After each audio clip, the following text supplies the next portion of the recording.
Okay, well, hello everyone. Thank you for attending this webinar with Dr. Gard Otis. My name is Pat Bono, President of New York Bee Wellness, which is an independent educational grassroots charitable 501c3 non-membership organization. Its mission is to educate small-scale, sideliner, and beginning beekeepers. We do have a YouTube site with past in-person and online presentations. New York Bee Wellness also sends out newsletters several times a year. We conduct statewide surveys twice a year for non-migratory beekeepers in New York State. Thank you. Welcome, Dr. Otis. Glad to have you present today. Thank you. Hi, and thank you, Pat. It's my pleasure to be here this evening. I'll give you, I looked over the list of participant names while we were getting set up here, and I have to admit, Peter Keating, hi, nice to see you here. But he's the only person I recognize. I've been kind of out of the North American bee world for a while, maybe 20 years. And it doesn't take long before you lose connections, and it seems like a whole new suite of people have entered into the world of beekeeping.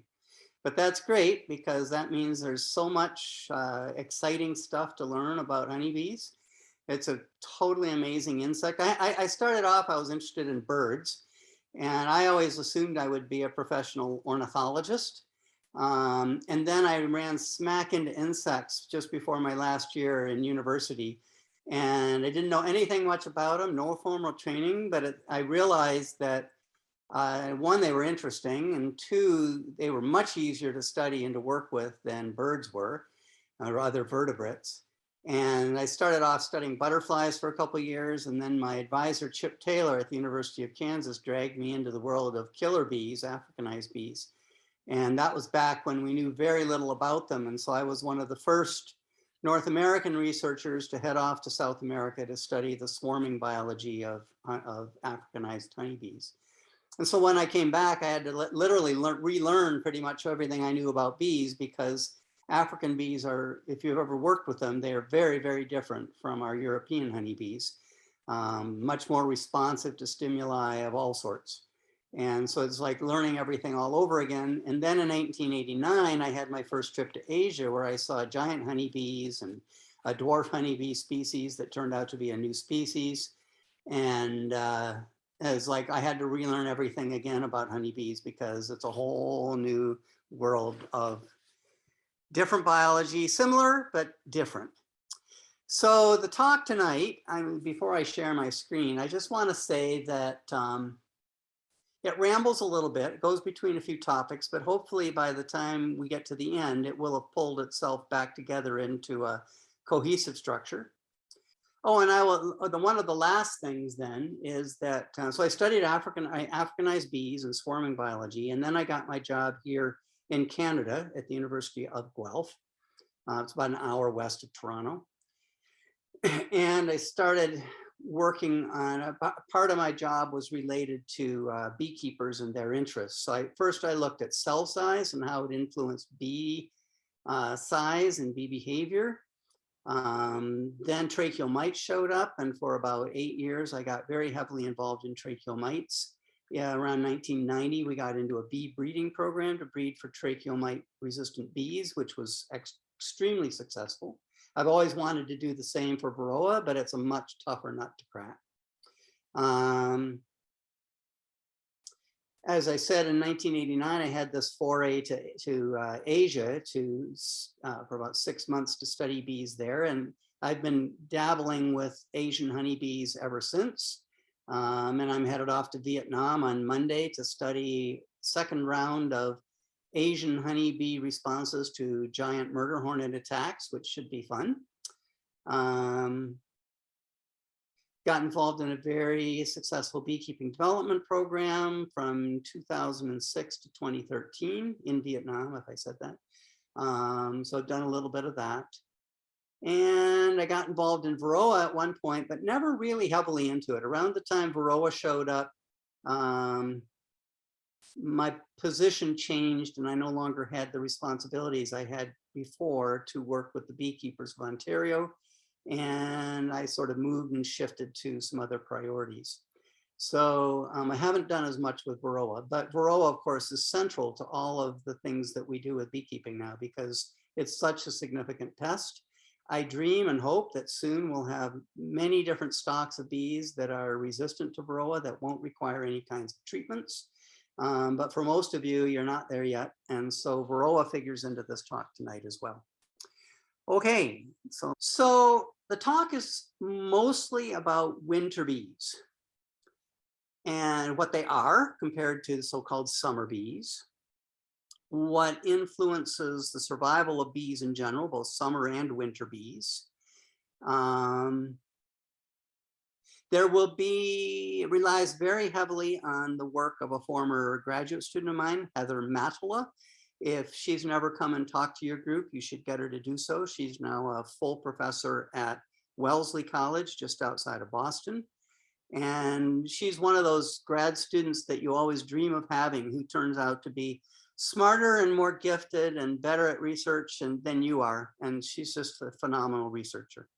So this really starts with her journey on bees as well, because it was the very first study looking at winter bees we did together. And it was to address issues around Varroa. So let's just get into this. There we go. So we'll start with summer bees. How long do bees live in the summer? What is the pattern of death of those bees, of individual bees? Why does it have that pattern? And then we'll get into winter bees, what they are, how they develop, and what triggers their development. And finally, at the end of the talk, why are they so important to our beekeeping? Because most of you, I presume all of you, keep bees, and you want to do the best as you can with keeping your bees healthy and profitable. So here's, I borrowed some slides from other places. This is a slide just showing the mortality over time of two groups of bees. In green, you see the bees that would have been introduced to hives in July. In blue, you see bees that were introduced into hives in June. The pattern's a little bit different, but pretty much the same. And does my cursor work? Yes, it does. So you can see here, we start off, we add 100 bees into a hive. We tag them with little bee markers. We've got 100 bees we introduce to a hive, and then we go in periodically and we check them, say in this case at about 5-day intervals, and we look to see which marked bees are still present, and then we figure out how long they've lived. So you can see here, both of these cohorts for the first several checks here, 15, 20, up to about 25 days of age in this particular example. The bee mortality is very slight. 85, say roughly 85 to 90% of those bees survived. And then you see after that a fairly rapid tail off to when they all disappear. And in both cases, both months, they're all gone by day 60. None of them live to be 60 days old. Honeybees, as in the summertime, really don't live. They burn themselves out. They're flying constantly once they start foraging. Some of them lose their lives defending the nest and stinging intruders. Some have a disease that causes them to gradually die over their lifespan. So, but this is an interesting pattern because you can see here that fairly high survival for the first 20, 25 days, and then something happens. Okay. I'll put the question out there. Does anybody know what happens at about that age that would cause much more significant mortality? You know, foraging, transition to foraging, begin foraging. All right, great. You guys are good. So that's exactly right. So, okay. So bees, of course, most of you know that honeybees go through, within their social organization, they go through a division of labor as they age. And one of the first people to put this together was Martin Lindauer. Lindauer was probably the most famous student of Karl von Frisch, who was the guy who worked out the whole honeybee dance language story back in the 40s and 50s.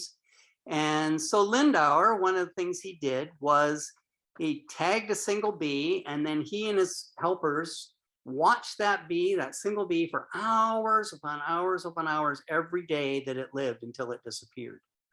And that gives you over time, as you do that, you can see here for the day, a 1-day-old bee here at the far left, you can see it spent about 25% of its time resting. It spent about 50% of its time just patrolling and wandering around in the colony. It spent another 27 or so % of its time cleaning cells, and that was about it. It wasn't doing any of these other tasks. So the first thing that the bees do is they cell clean. And then as they move, as they age, you start to see them building comb here. And this bee started building comb around day 7, 8. They start capping comb here about day 5 and 6. This bee did.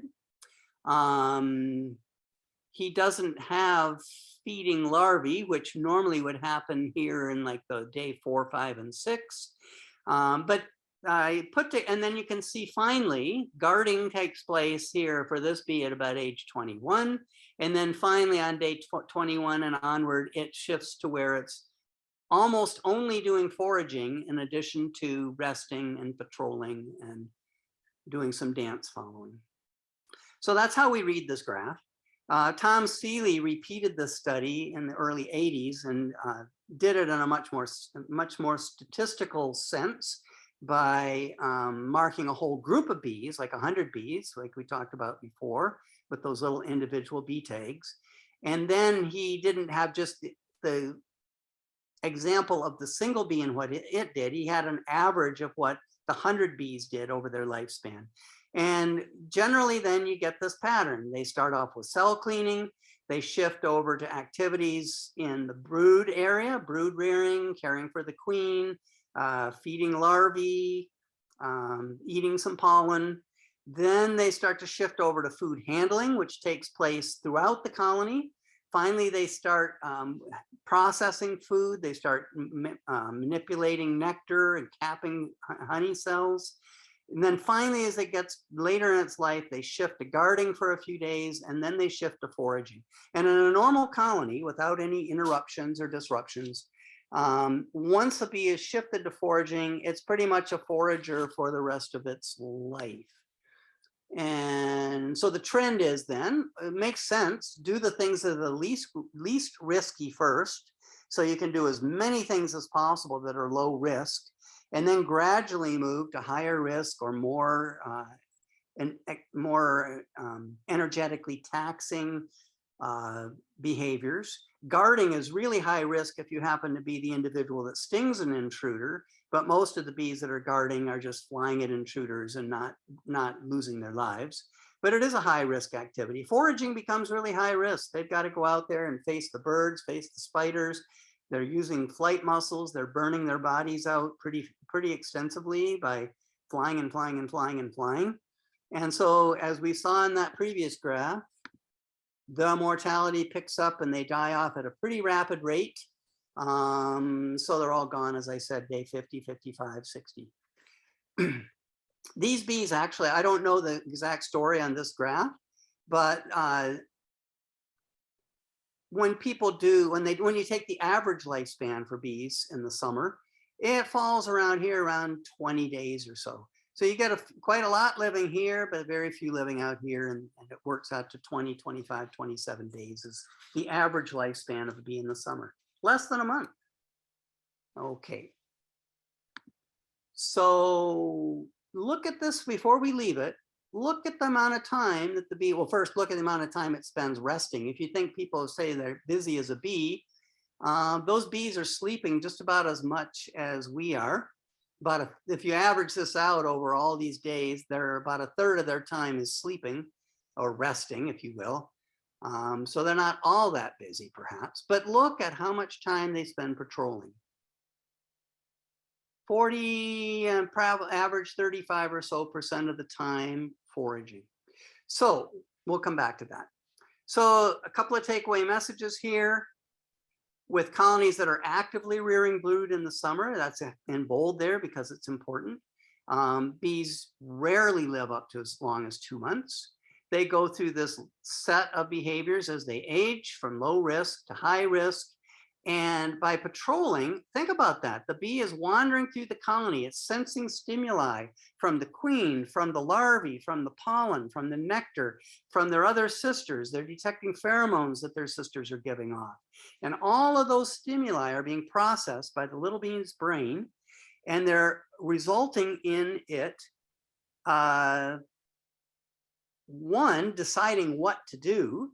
If they're wandering through the nest and a little honeybee larva is sending out a pheromone that says, feed me, feed me, feed me, which they do, it may, if in its right age and it has activated brood food glands, well, then it may stop and feed that bee right on the spot because that's the stimuli it's received. But these stimuli also, as the bee progresses, as it picks up those stimuli, it starts to secrete hormones that affect its behavior. The one that's most important for us, we'll just call it JH. Don't worry about what that means. But the JH hormone in summer bees starts off at very low levels. And as they experience larvae and the pheromones from larvae, it triggers the brain to cause the gland to secrete more juvenile hormone, and this juvenile hormone levels start to rise.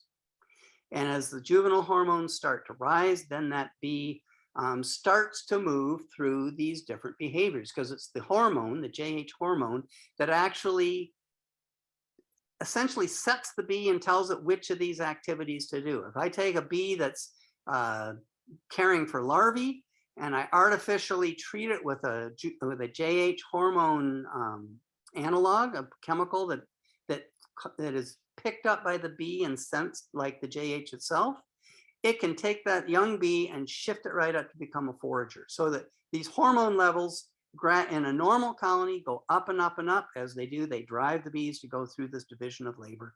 And eventually, and then they die. They're triggered to become an active bee with a short lifespan. Maybe I should just see if we've got any other questions here.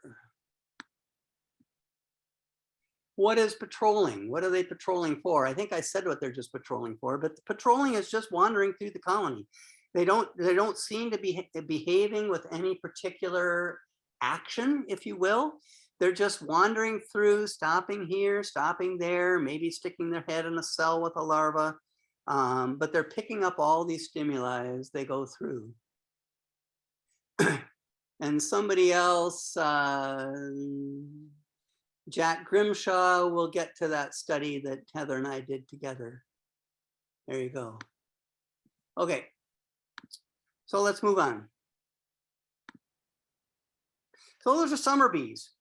So, I mean, it doesn't take a rocket scientist to figure out that if bees only live 60 days at most, most of them are gone well before that, on average less than 30 days, a colony will never survive the winter. That's just not, it doesn't work, because our bees go through a broodless period where the queen stops laying for somewhere between 5-6 months, depending on where you live and what the season is like. And so there are no young bees being produced. So if there are no young bees produced, those older bees have got to live a long time. So those are our winter bees, these bees that emerge and for whatever reason, we'll talk about it, become inactive bees, low JH hormone levels, where they do very little active work, very few tasks in the colony, and they essentially become these long-lived quiescent winter bees. So what happens in the course of the summer? The queen is laying lots of eggs through June, July, and August. I've seen various estimates of 1,500 eggs a day. That would be a large colony at its peak, maybe 2,000 eggs a day at the very, very highest peak. But that egg laying starts to decline as they start to move into fall. And for the most part, it really starts to decline a lot. I've got here by September 15th.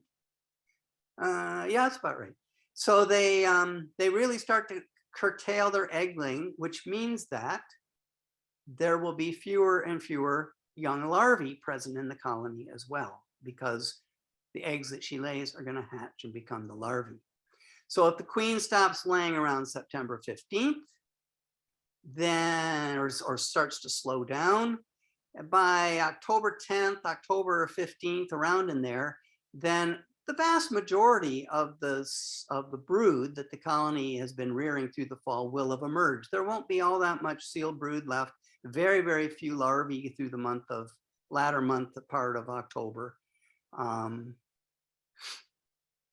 And so most of our worker bees are emerging then by around the 1st of October, at least 3/4 of them. The queen, then the queen normally stops laying through the winter. The colony becomes quiet. You've got this mass of bees that tries to stay somewhat warm. Bees in the center are generating heat, center of the cluster, sorry. They're generating heat. Those bees move out to the periphery of the colony. Other bees from the periphery that are cool move in toward the center. They eat lots of honey to generate energy, to generate this heat they need, that they produce to keep the colony warm.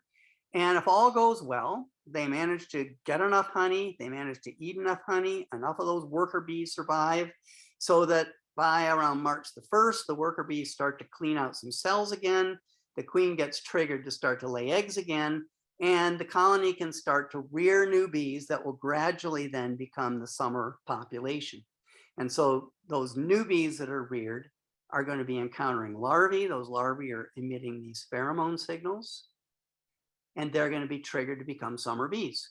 So we're back into a season where the old winter bees are dying off, and the new bees that are emerging are going to become new summer bees that will have the usual like 25 average days of life.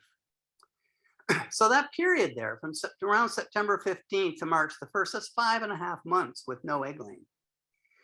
So what happens? Well, bees don't live forever. Some bees go off to the periphery. Some of those bees go off to the periphery of the cluster and get chilled and die. Some of them go off and lose the cluster and get chilled and die. Some of them are infected by diseases and they don't live. And actually, approximately 2/3 of those bees that went into the winter die over the course of the winter. I was shocked when I first figured this out. I really thought that the proportion of bees that would survive the winter would be much higher than that. And then we did some studies, and it's like, oh, that's not true. They really do dwindle to like from an average of say 20 to 25,000 bees going into the winter to somewhere around 6,000 or 7,000 bees at the lowest point in the colony size of a healthy colony in very early spring. Excuse me, Gard. Yep. A lot of people have comments about the dates that you have, Okay. September 15th and so, and this is for Guelph, correct? Yeah, it is for sort of northeastern North America, but it's going to vary depending on where you are, obviously. Some of the data that you're going to see in just a minute came from Winnipeg in Manitoba, where it's cold and the season is short. And so things that you see in that graph are happening earlier than they would here. But I'm assuming Guelph is kind of like Vermont, kind of like a lot of New York. It's not that different. So the dates are around, they're approximate. And I wouldn't get too hung up by the absolute date, but these dates are pretty, like they're on the ballpark. Most of the worker bees have emerged before October 10th. You'll see some graphs in a minute that show you that.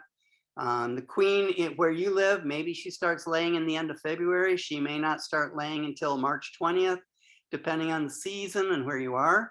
But it's still, the point is that there's a long period where the bees are queenless and where broodless, not queenless, where the bees are broodless, they're not raising brood.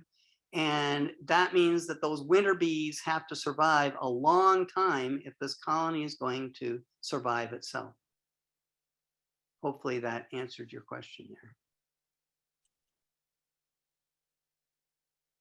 there. Okay, this is a graph I put together for my teaching because I taught a honeybee course here at the University of Guelph.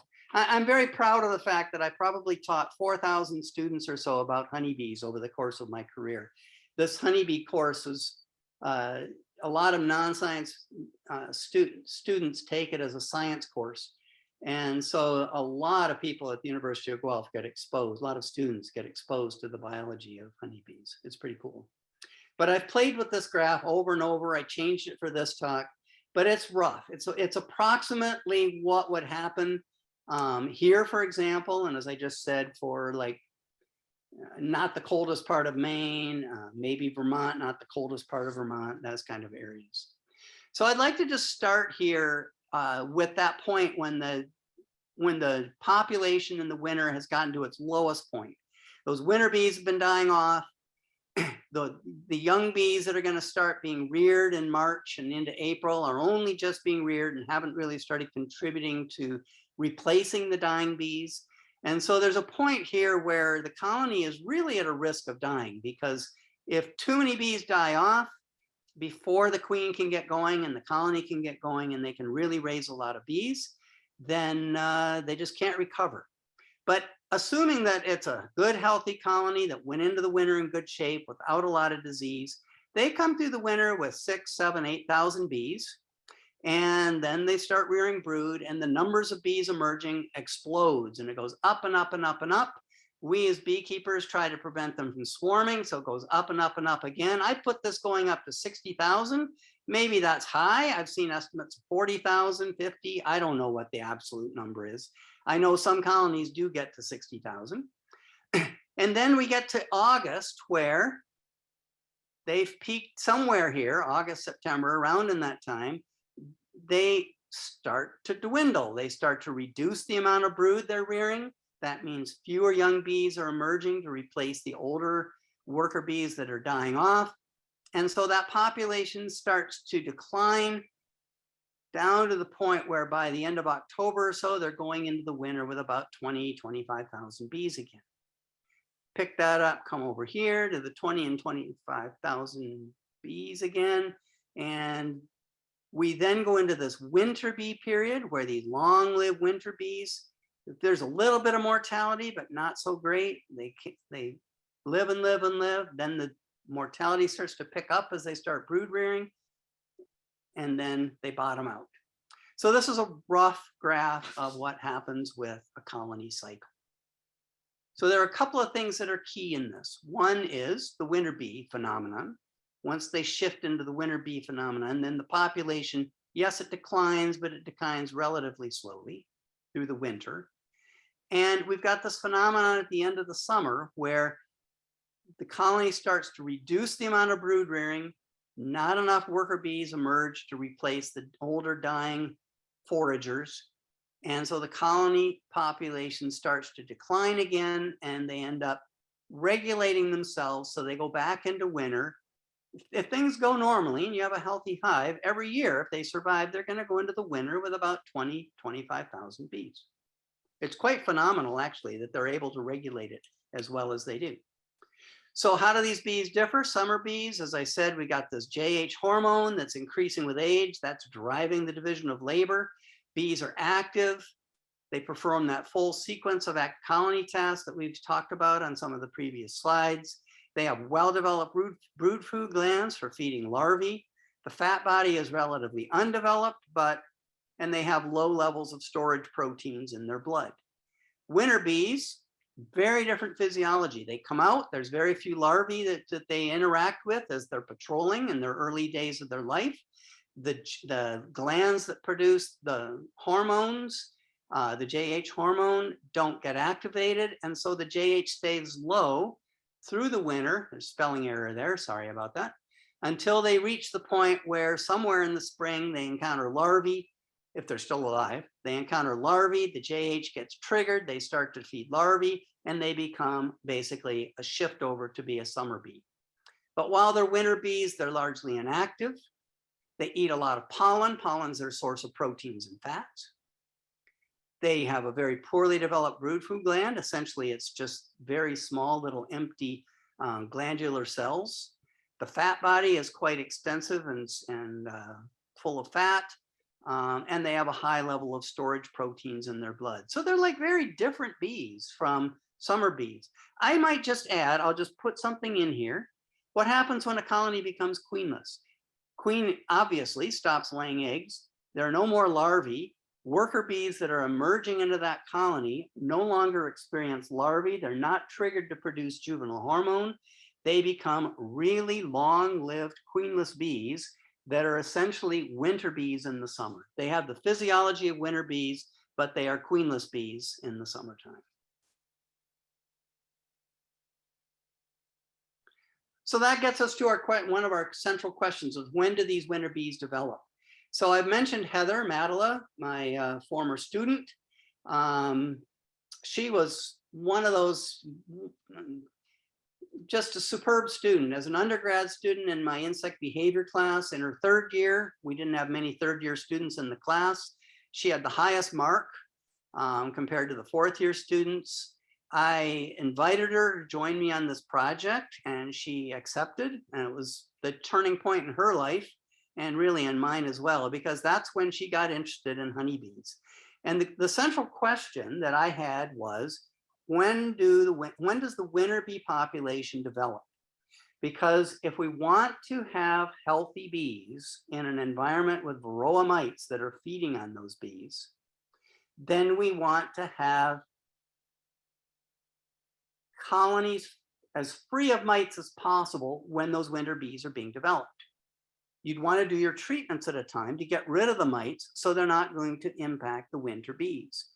But I didn't have any data and I didn't know where to get data. I put out a call across Canada and somebody responded and said, well, Lloyd Harris, when he was a master's student at the University of Manitoba, he got data on this. He introduced these groups of bees to hives all through the late summer and into the fall and kept track of their survival. And you should get a hold of Lloyd. So we got a hold of Lloyd. He shared his graphs. They were just impossible to understand. I looked at them and I could not figure out what the data said. But I knew that the data had the information that we wanted to work with. So I put Heather on this, got her to start reanalyzing Lloyd's data. And we assumed that remember that graph of the two groups of bees in July and August that gradually died off over the course of their lifespan? We figured that those patterns of mortality, when we compared them, would tell us which bees were summer bees and which bees were winter bees. So this is where we go to a graph, and I'll work through it. Don't get too freaked out by it. It's really not all that complicated. But we've got the date across the bottom here, starting from mid-July and going up through into July of the next year. We've got these lines. Each one of these lines represents the averages for the survival of groups of bees introduced on the date lined up here at the top. So the first group of bees was introduced here on July the 14th. The next group was introduced 12 days later on July 26th. Why work with 12 days? Because that's approximately the period that bees are in sealed brood stage.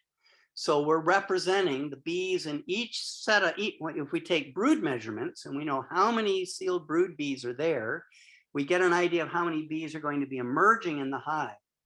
So we get not only the survival of the bees that we mark and put into the hives, but we also get, by taking these snapshots of the brood areas and measuring it, we get an idea of how many bees are being produced in those hives. So here we've just got these cohorts or these groups of bees being introduced every 12 days through the fall.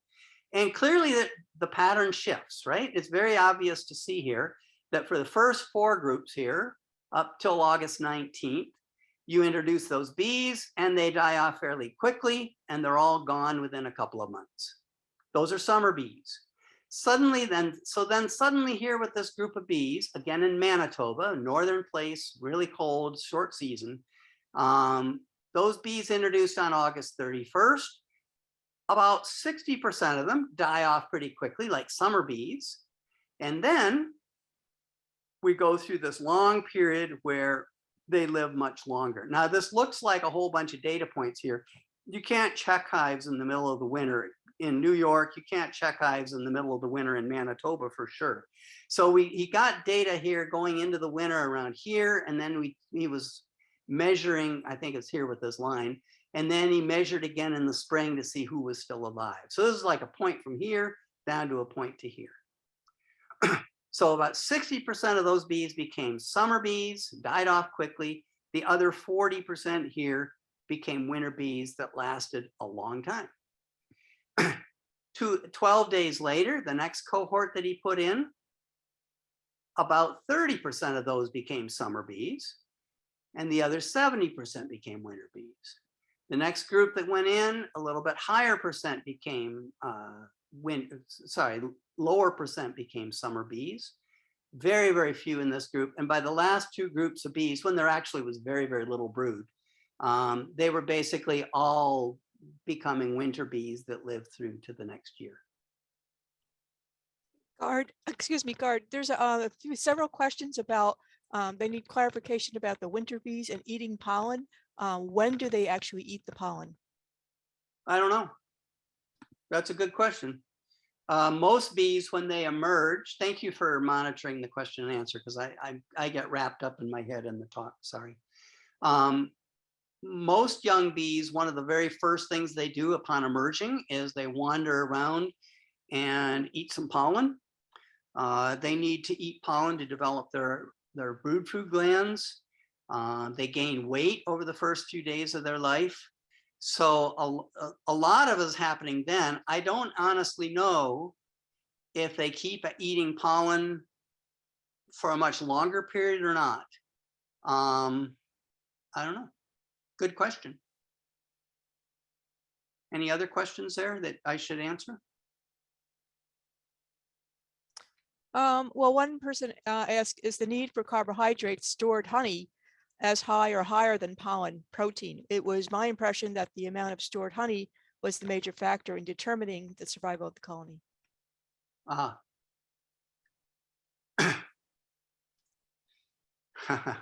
That's a good point. Well, they're really two completely different foods. So bees are eating honey as a source of energy. And so you are correct, whoever asked the question, you are correct that the colony stores honey, and they use that stored honey through the winter to keep the colony warm. They eat the honey, they generate heat, and that keeps the colony, the cluster, warm. They're not using that honey for feeding larvae. For feeding larvae, they need primarily fats and protein, and they're getting their fats and their protein from the pollen.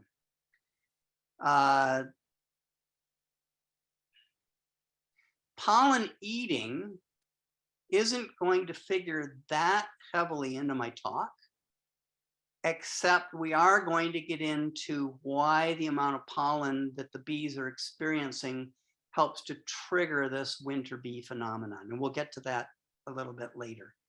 But they're really completely different foods. So you are right, if they run out of honey, they're dead. Like they have to have honey to get energy.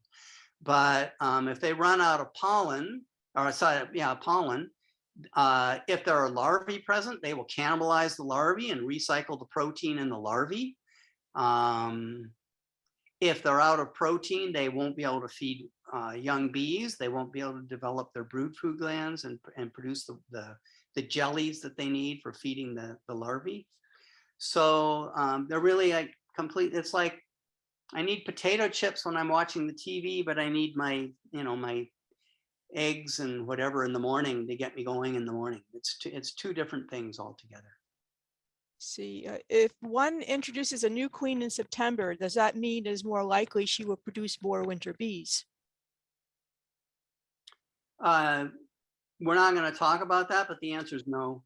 What's triggering the winter bees is going to be the larvae that they're going to encounter. The young bees will encounter once they emerge.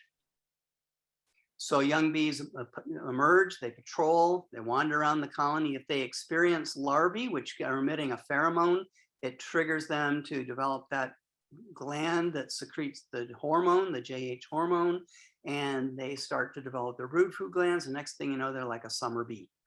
But if they're not experiencing many larvae, they just basically don't get triggered to produce the JH hormone, and they become winter bees. So the new queen, yeah, they'd probably extend their brood rearing a little bit longer because it's a new queen, but it still wouldn't change the overall process very much. It would just shift it a little bit later. So before we leave this slide, let me just repeat. So we're introducing groups of bees at 12-day intervals. Up until the end of mid-August, those bees are all in Manitoba. Those bees are all summer bees. Then somewhere here in late August, they start to produce their first winter bees. And as they go on further into the fall, the proportion of winter bees that gets produced gets higher and higher and higher. That's higher and higher and higher. So, and then of course, everything ceases once it's really, the brood is all gone. There's no more bees emerging. Well, that's what you've got. And by somewhere around the 1st of November, the summer bees have mostly died off. You're left with a colony of 25,000 bees if it's healthy. And those are all bees with the physiology of winter bees to go this, if they stay healthy, to live this long period and make it through the winter. Okay. So I mentioned that in that same study, Lloyd Harris had been measuring the brood area. And the brood area is gradually declining through the fall. The queen is reducing her egg laying. So there's a lot more brood emerging, young bees emerging, sealed brood in the colonies in mid-August than there is in the 1st of September. And there's more at the 1st of September than there is in late September. So if you take that brood, the amount of brood that's present, and combine it with the proportion of those bees that become winter bees at that time, you can get an estimate. This is what Heather and I did for this paper. We got an estimate of when those winter bees were being produced. So here in this first group, which we'll focus on, this is the bees from that first cohort that had the first 40% of them were becoming winter bees. But at that point in time, there's a lot of brood. So even though only 40% of them were becoming winter bees, with all the brood, the sealed brood that was in the colony, they actually contributed about a quarter of the winter bees. About a quarter of the winter bees in Winnipeg were produced by the end of August.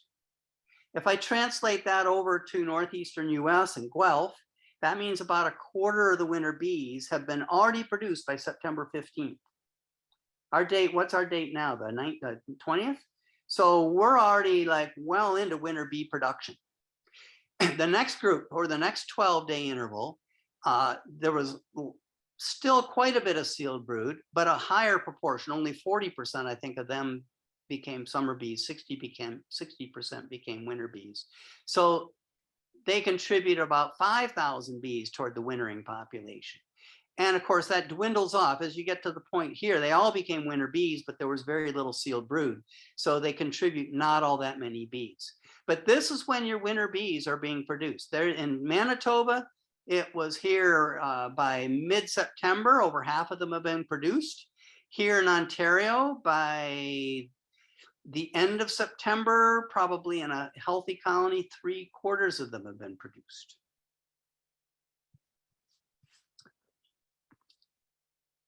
I think I've got, yeah, I better take a break here. So let me just see, question answer. Somebody asked, do we feed a pollen patty? We'll get to that a little bit later. Do they produce royal jelly from the protein stored in their fat body in the winter? They do not, because in the winter, the brood food glands are not activated. And so they are not producing any royal jelly or any kind of jelly from glands in the wintertime. So that is not happening. By winter bees produce, I mean winter bees being hatched. So we have bees here on the 31st of August that are being hatched, that are becoming winter bees. I'm going to stop with that. We'll go on. Okay. So this was Heather Mattila's undergraduate research project. After she graduated, I hired her to work on a miticide trial. To be honest, I hate miticide trials. You mark a bunch of bees, you put the chemical in, and then you see how many lived and died. You see how many bees lived and died. You see how many mites lived and died. The question that's being answered is a really boring question. How many live? How many die? So it's really essential work, but it's not very interesting work. But nevertheless, this was Heather's first chance to actually work with live colonies.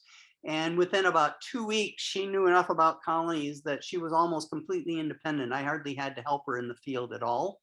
And she ended up spearheading those colonies and analyzing the data, or those papers, and analyzing the data and writing the papers. And then I was out of money, so she went off to do something else with monarch butterflies for a couple of years. And then she came back to do her PhD, and it's like, well, what are we going to do? And we talked about a bunch of different options. And I said, well, you know, I think there's still a lot of work to be done with protein nutrition, with pollen nutrition. And so she decided to look at, for her PhD, how pollen's amounts, incoming pollen, pollen stored, and so forth, how it affected not only individual bees, but also their colonies. So we're going to fast forward here a few years and move to one of her studies from her PhD. So this was work she did 20 years ago in 2002. She did a project I told her she wouldn't be able to do, but Heather is, of all the students I've ever had, has the best sense of how much research a person can get done in a day. And so she did it. So what we did in this study was we said, again, when are winter bees produced? But we also wanted to look at how the amount of pollen in the colony would influence when those winter bees are produced. So we kind of repeated what the previous study was, because we had different groups of bees that at 12-day intervals, we would mark and tag and introduce to the hives. But we had treatment groups this time that consisted of control colonies that just were left without any manipulation of pollen amounts. We had 5 of those. We had 5 hives that we put a pollen trap on each of the hives, and we trapped pollen. On average, we got about 6 kilos of pollen trapped from those beehives. Now, people, you have to realize that a pollen trap doesn't completely eliminate incoming pollen. For one thing, some of the pollen loads are small and they slip through. And secondly, when the colony isn't getting enough pollen, they will increase the proportion of pollen, the numbers of pollen foragers. So they'll actually collect more pollen. So we couldn't shut off the pollen supply, but we reduced it. And then we took some of that pollen and we mixed up pollen patties made with the real pollen that was available at the time. And we added 4 different times, we added ½ kilo, a little over a pound of pollen patty to each of the hives in the last group. So these were the pollen reduced colonies, we trapped pollen, the pollen added colonies where we added in about 2 kilos of natural pollen. And so what'd we get? So you're going to see some graphs that look very similar to the ones we've seen already. So, and I decided to put them in here as individual graphs on a page to keep it a little less confusing. We've got our bees that are introduced here, in this case on September 7th.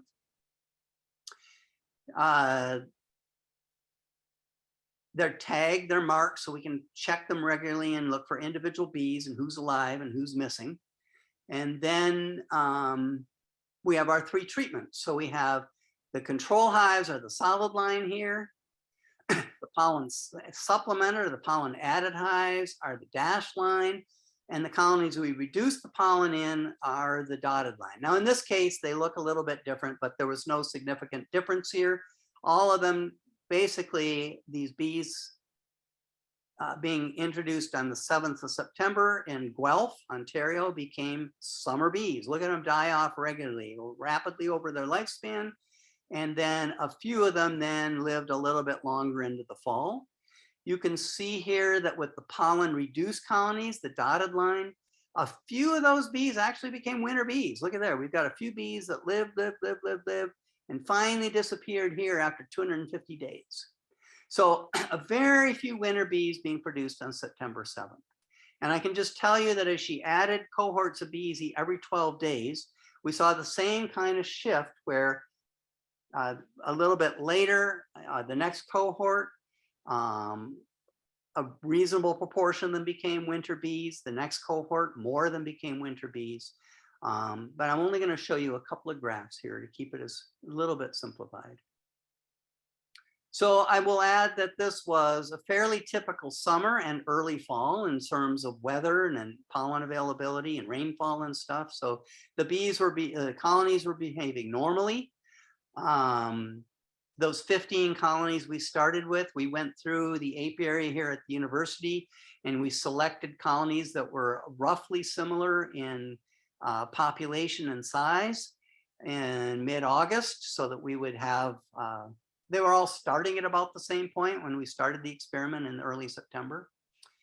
And it did become fairly cloudy and cool toward the second half of September. So even though we had control hives that were supposedly bringing in a normal amount of pollen, they actually weren't bringing in very much because the weather wasn't conducive for foraging. Okay, so here we see the bees that were newly emerged and tagged and introduced to colonies on the 1st of October. So again, we see here the rapid die-off of the summer bees. The solid line here is the control colonies. About 50% of them died off, and then the remaining 50% became long-lived winter bees. The pollen supplemented colonies are very similar to that, very little difference. But when we remove pollen, look what happened. You cut off the pollen with a pollen trap, and the bees actually switch over and become winter bees sooner. So we have, sorry, I didn't say that well. We reduce the amount of pollen in those colonies. The bees emerge, they sense what's out there through their patrolling, and a higher proportion of them become winter bees that are long-lived, like here about 70%, only about 30% of them died off quickly and became summer bees. This is important because it tells us that the bees are perceiving the pollen coming into their colony. It's influencing them, probably influencing mostly through the amount of larvae that they're able to rear. The larvae are sending off these pheromonal signals. We didn't know that larvae were sending pheromones until after this paper was done. But the larvae are sending off little pheromones that are triggering the bees to activate their brood food glands and their hormone levels and everything else. And so when there's very few larvae, because the pollen is reduced, then they don't perceive they need to feed larvae. They become winter bees, long-lived.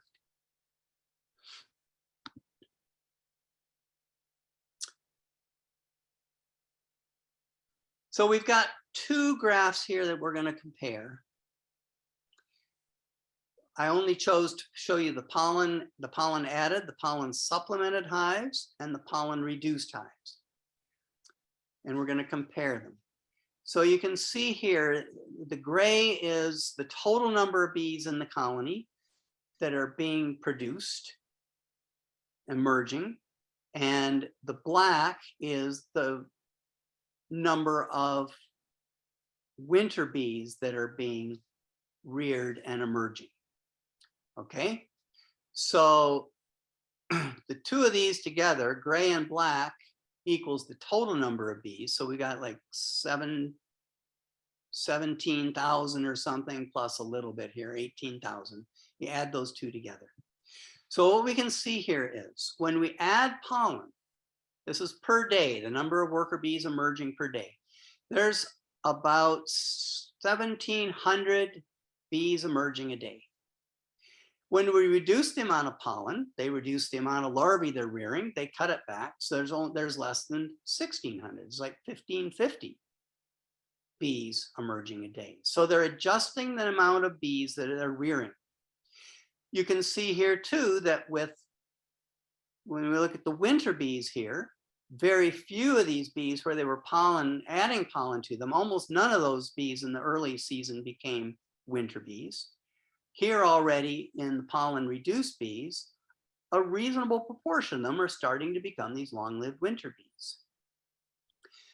I won't go through all the details of this, but when we add it all up, these bees that we add pollen to, you can see this gray bar here, it's higher than over here. They're rearing more bees and producing more bees than when the amount of pollen is reduced. And yet, when we look at the winter bee numbers, if I were to add up all the black area here and add up all the black area here, doesn't matter if they were added pollen or reduced pollen, they end up with the same number of bees going into the winter. This was actually the most surprising result from this study, was that let me just put it this way. With the colonies that we add pollen to, they keep rearing brood longer, but a lot of those bees, they become summer, or early in the fall, become summer bees. So by the end of the season, and they've produced their population of winter bees, it's not any different statistically from the colonies that we actually took pollen away, that stopped rearing as many larvae earlier and that started producing winter bees earlier. So look at this period here, the number of winter bees being produced here from September 13th to the 25th. Pollen reduced hives, a lot more winter bees are being produced. But in the end, you add up the black areas, their colonies are the same. So the colony has this amazing ability to adapt to the pollen resource conditions and adjust. So if you had a really good fall with lots of nice sunny weather and the bees were able to forage well into October and they kept rearing lots of brood, they would still end up with the same wintering population as if they had a crappy fall with rainy, cool weather where they could hardly forage, because those bees would shift over to be winter bees sooner and you end up with the same numbers of bees. It was a remarkable result. I think I have a summary slide and then maybe I take some questions. Yeah, summary. So again, summer bees in the summer live less than 2 months. Bees in the winter live up to 7 or 8 months. Here in Ontario and for most of northeastern USA, bees emerging by September 10th are already starting to become winter bees. A good proportion of those winter bees, a very high proportion, have been produced by the end of September. The queens gradually reduces the amount of eggs that are laid. The colony reduces the number of larvae it's rearing. So what have I got here? Oh, so even the early group of bees in September, even though very few of them were becoming winter bees as they emerged, there were so many of them, they still translate into quite a large proportion of the winter bee population. If they can't go out and collect pollen, they shift over and produce their winter bees earlier in the season. If they have really good conditions or we add in extra pollen, they keep rearing brood later. But in the end, even though those colonies that we added the pollen to, they reared a lot more workers. They added 12 to 16,000 more workers in this study. But nevertheless, when it all translated down into what we had, the number of bees going into the winter was pretty much exactly the same. So as a beekeeper, what does this mean? Well, it means that pollen feeding in the fall, unless you had a horrible, horrible summer and there just was very poor nutrition in the colony, pollen feeding in the fall really in most years won't make any difference. If you feed extra pollen, they're just going to rear more bees and produce their winter bee population a little bit later in the fall. So you're not really helping the colony by feeding them pollen in the fall. That was our take. Now there's a caveat on that. I have to qualify that by saying that, again, if you had a really bad season and in the summer you had a drought or something and they couldn't get any pollen and they were really starved for pollen, they need pollen. Like, you got to think like a bee a little bit and go, wow, my colony's not bringing in much pollen. They need something. I'm going to give them some. You know, you have to like think in the shoes, put yourself in the shoes of the bees and think it through a little bit of what they need to do what they need to do. Okay, let me just see here if we got any.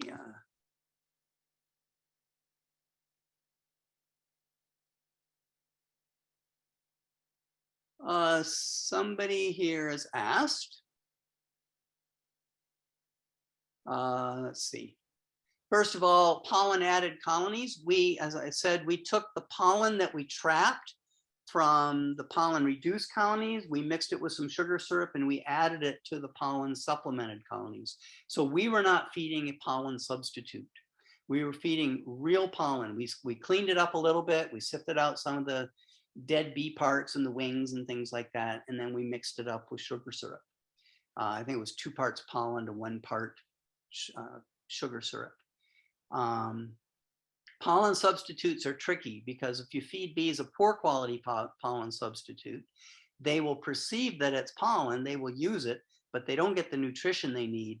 And I'm convinced that you can harm a colony by giving it poor quality pollen substitute. But that's a topic for a whole nother talk in a different time.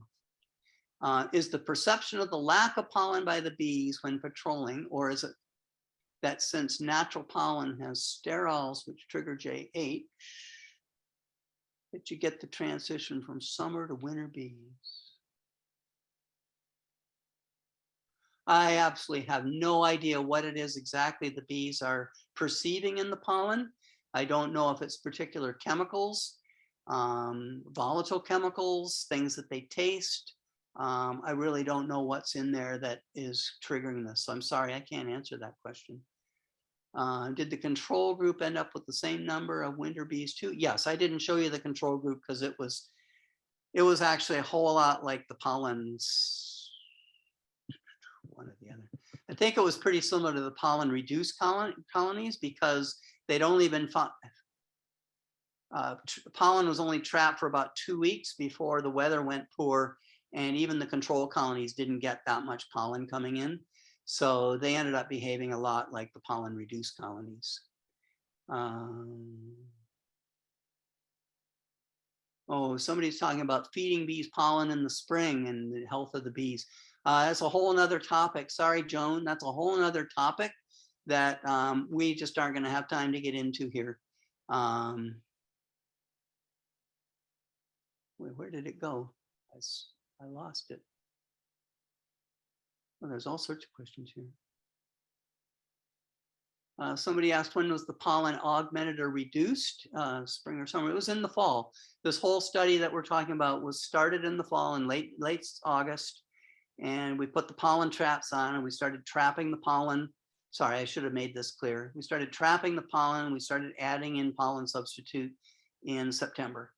So it wasn't spring or summer, it was in the fall.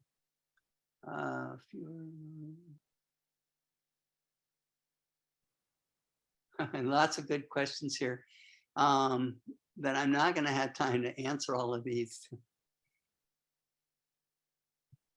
Oh, so many different things.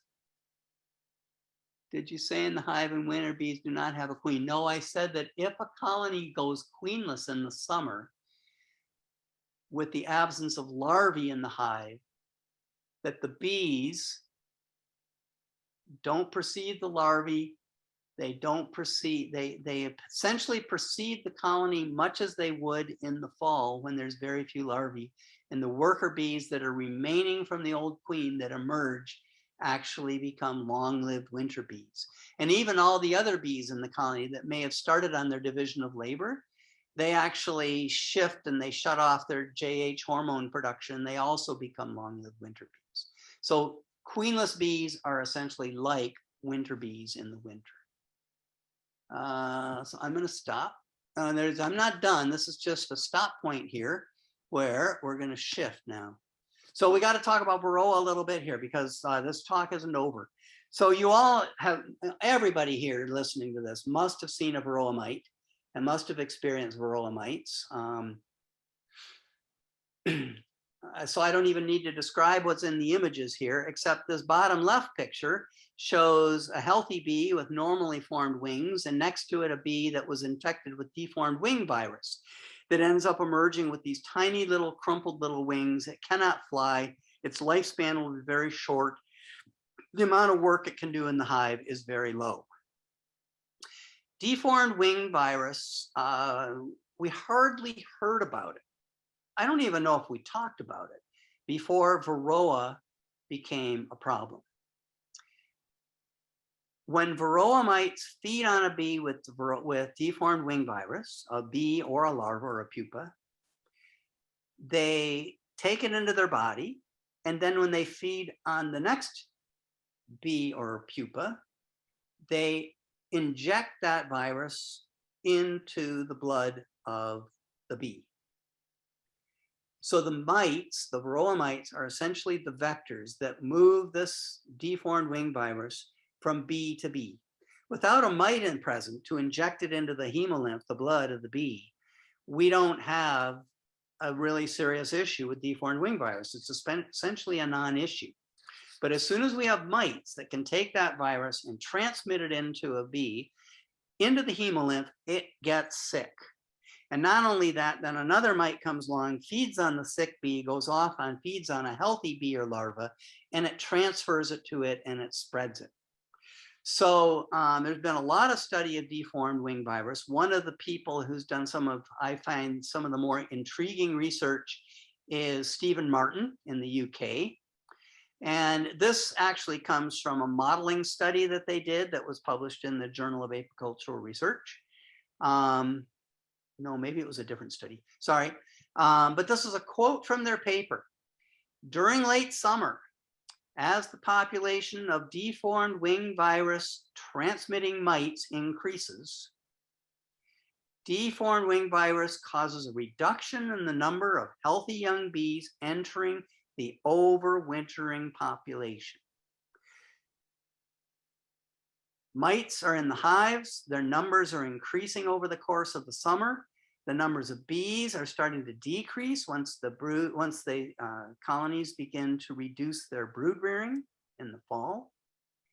And as a result, the deformed wing virus goes up and up, and the proportion of bees infected goes up and up and up.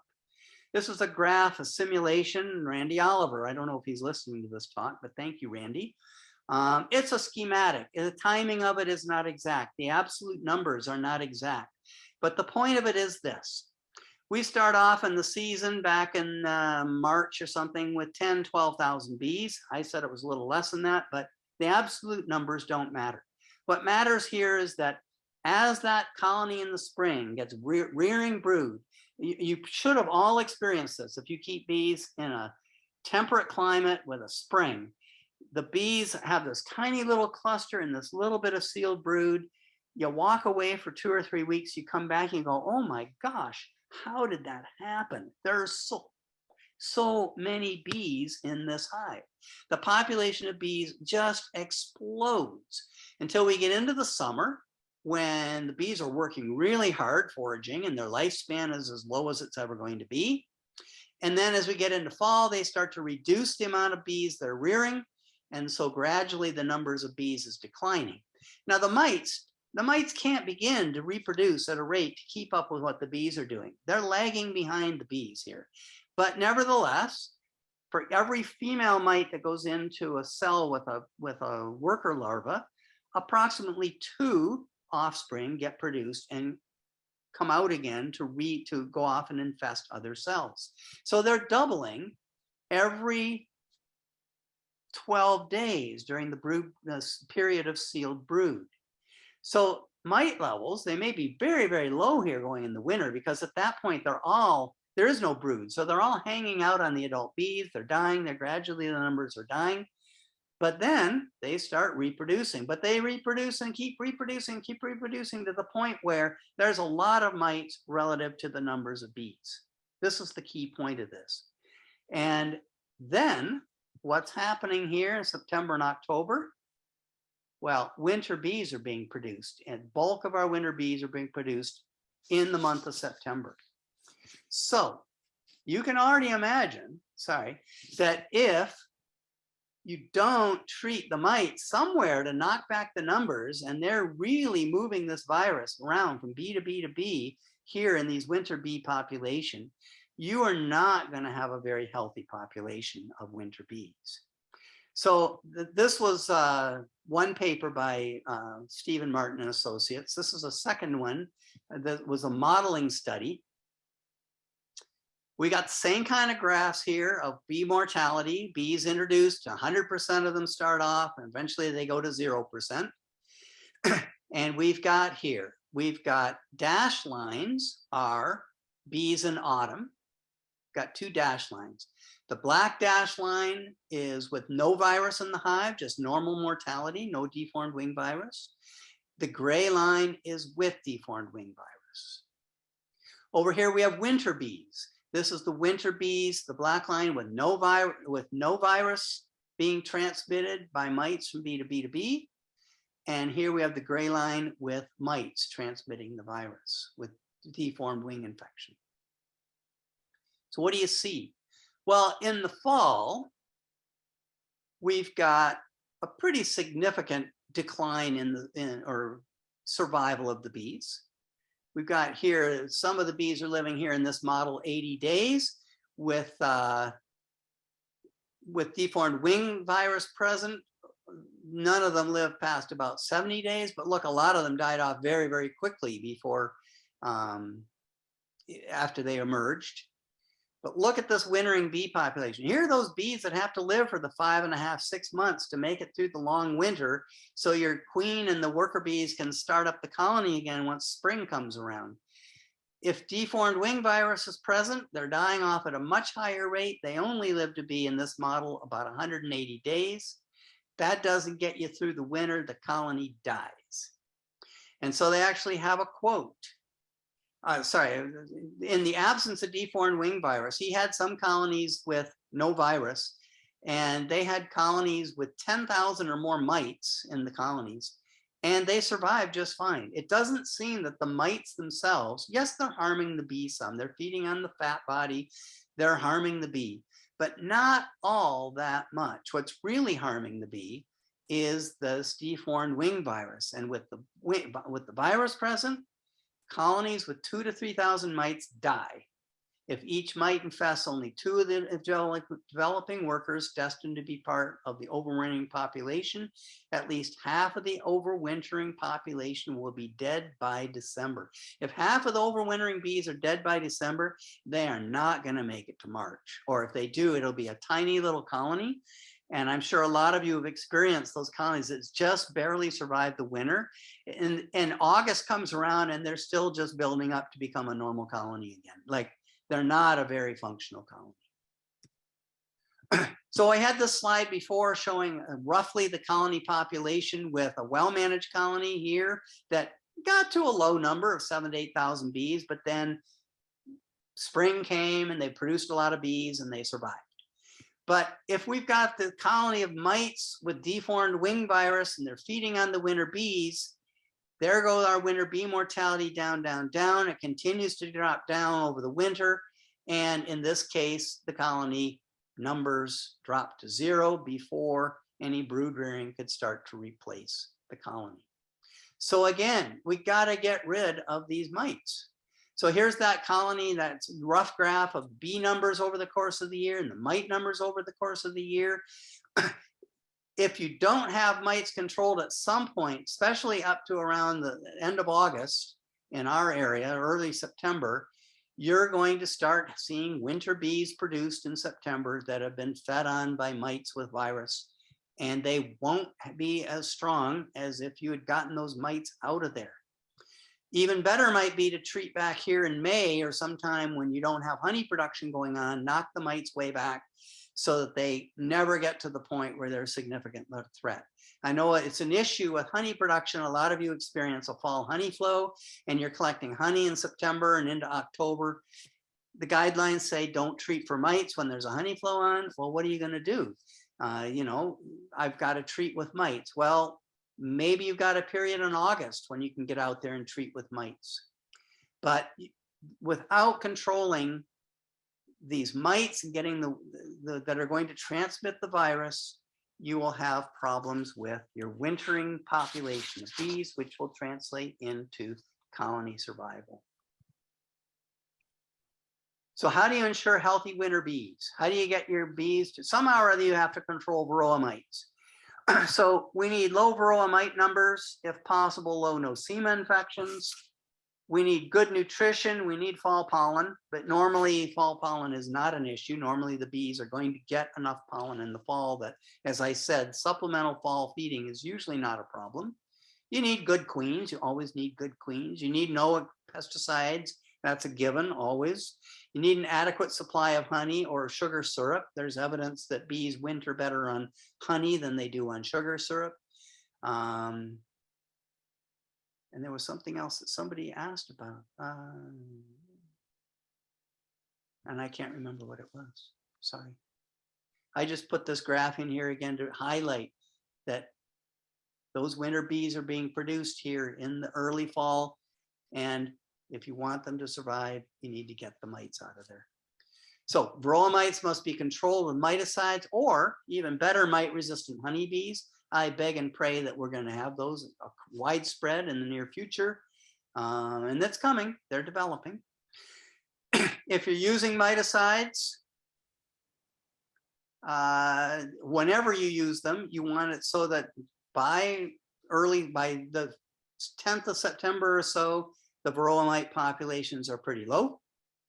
And as I said, supplemental pollen feeding in the fall is rarely going to be necessary because the bees have this remarkable compensating ability to regulate the amount of brood relative to the amount of food that's coming in so that they end up with a fairly constant wintering population of bees. And that's it. I probably went way too long, but I thank you. And hopefully there might be some other questions that people have.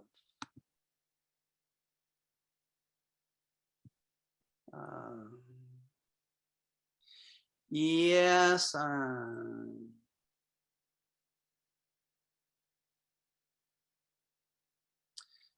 So I've got a question here from Gry, I believe it is, Rice. Goldenrod in New York produces a lot of pollen, but this year had a horrible drought. And so I presume that you're trying to say here that there's not much pollen coming in. Should you worry? This is the kind of season, the kind of year where if you've been checking your colonies and you're not seeing much pollen stored, or you're not seeing bees bringing in much pollen, you may need to worry. But remember that they're already reducing their brood rearing in September when the goldenrod is flowering. They're already like reducing it. And so maybe it's not that, maybe it was what happened back in August that was a bigger issue and how much pollen they had then. Treating for Varroa mites earlier in the season would be a great idea. Somebody has pointed out here that yes, bees can rob out another colony and pick up mites. And then you can have a healthy hive that ends up full of mites in the fall. Yes, this is a problem, and that would be a good reason. If you have other beekeepers in the area that aren't controlling their mites, that'd be a good reason not to try to get your mite numbers under control in the spring or early summer.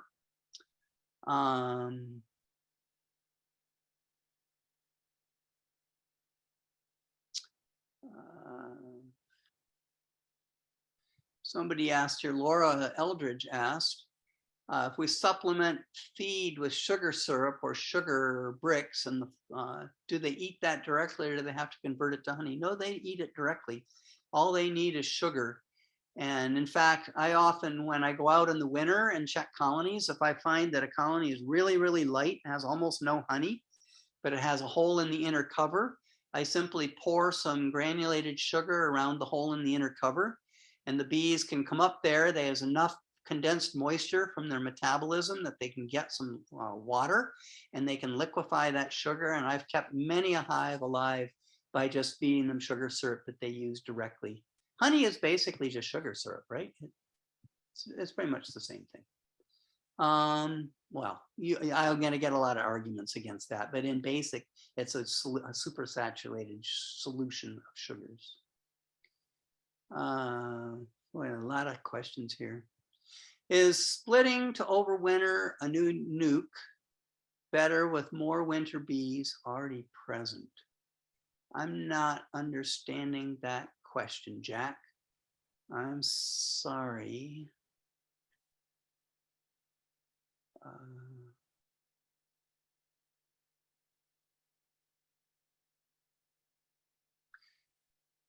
You know, bees, again, they have this self-regulating ability. If I create a nuke in the fall, or if I rear a new queen or something, and suddenly there's new larvae being introduced into the colony, the worker bees in that colony will perceive the conditions in the colony, and they will adjust their foraging and their work activities and their development into winter bee population, and it'll all sort out. They will work it out. And exactly the details of what will happen there, I don't know, but for the most part, I don't think it's a concern. I think if you split a colony and they already had winter bees, if they started rearing brood again, yeah, you'd get a burst of maybe short-lived summer bees, but they'll regulate it. They'll work it out. The question is deformed wing virus still considered the most important virus in terms of effects on winter survival? I think it is. I have to admit that most of my research efforts right now are directed at giant hornets and Asian honeybees, and I'm not as up to date as I probably should be on what's going on in our world but I believe that I believe it's true that deformed wing virus is still the most significant virus.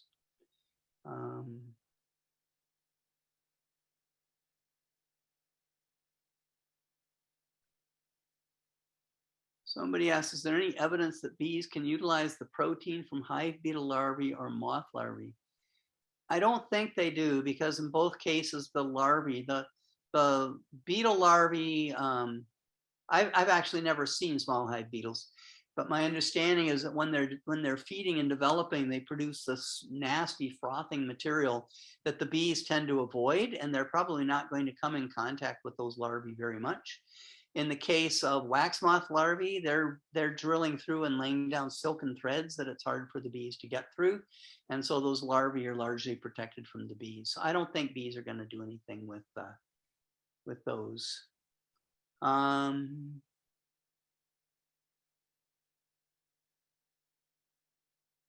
Rob Hughes, I think you asked this question before and I didn't answer it. Fewer larvae means lower juvenile JH, but what regulates the queen's egg laying in later summer? You know, the queen, I don't know the absolute answer to that question, but my take on it is this: the queen has very little leadership role in the colony. She is at the mercy of her workers. And it's the workers that are making the decisions about what to do, when to do it. So the workers are responsible, when a bee emerges from a cell, they're responsible for cleaning that cell out and getting it prepared for the queen to lay in it again. And if my take on it is that they just don't do that, and then other bees are collecting nectar and they're starting to store honey in that same cell. So a lot of the cells that would have been brood cells are getting filled up with nectar and honey. There's also evidence that the queen is, well, for a long time they thought that this was regulated by day length. The reduction in brood in the fall was regulated by day length or temperature, but in fact, that paper that Heather and I did with the pollen, adding the pollen and reducing the pollen, we basically showed the bees regulate themselves, and that it's the amount of pollen they're experiencing in the environment. And I'll add to that honeybees are a tropical insect. They evolved in the tropics. Our bee has managed to move into, like, from a single comb open nesting bees, the more primitive bees, they've been able to move into cavities and develop multiple combs and live through the winter, store up lots of honey and live through the winter. But the same honeybee that we have, the same species, lives in the rainforest of Africa or the rainforest of South America. They don't have a winter, but they have dry seasons and they have wet seasons. They have periods with food abundance and food shortages, and they regulate how long the bees live through the work that they have to do. It all regulates itself.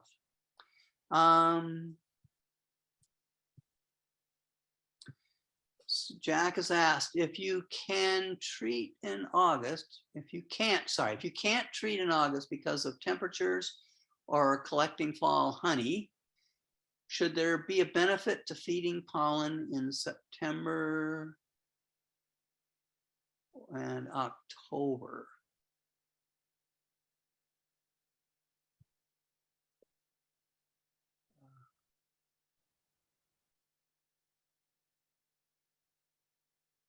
Did you mean feeding pollen or did you mean feeding sugar syrup? If you can't treat in August because of temperatures or collecting fall flow. My answer is that there just is not a benefit to feeding pollen in September or October because the bees regulate themselves. The signal seems to be available fresh pollen, not stored bee. Yes, I think it's the amount of pollen somehow the bees are experiencing and bringing into the colony that's triggering a lot of things. Yeah, I'm starting to get drift here with these questions. I'm not good at reading questions and answers. And sorry about that. Okay, here's one. Steve Curry has asked, I'm intrigued by the method used to mark and count bees. Is it manual or automated? Could it be used in our own hives? Are you aware of any efforts to incorporate automation techniques to scale up these studies? Lots and lots of people either just put dabs of paint on bees that they don't need to have individually identified bees, or they use the little kits with the colored bee tags with individual numbers on them. And those allow one to have, you see, the problem is this. If I put in 100 tags of bees, 100 tag bees, and I go back 5 days later, I have to go through that colony usually twice. I have to go through all the way through once and reading off the numbers that I see, red number 7, blue number 42, reading them off to an assistant who's checking them off on a sheet of paper. And then as we go all the way back through the colony again, we do it all again because you're always going to miss some. And it takes quite a lot of time. And so, no, it is not automated. There are ways that people are using RFID tags, kind of like what you use at a scanner in a grocery store. And you put that on the bee, and as it either enters or leaves the hives, or as it passes over a scanner, it reads the scan and you get the information. I got to admit that I'm not very I'm 70 years old and I'm really not that technologically savvy. And so I have not played with those, and I never will. It's just not going to be me. We're taking a bunch of bee tags to Vietnam with us to tag individual worker bees so we can try to figure out what individual bees do when they get attacked by giant hornets. And that will be a talk for another time to tell you about murder hornets. Okay, well, thank you very much. I think I've gone pretty long, yes. Any other questions? The contact info is right here on the screen. And thank you again. All right, well, thank you all for your attendance, and I hope it was, I hope you got something from it. Thank you very much.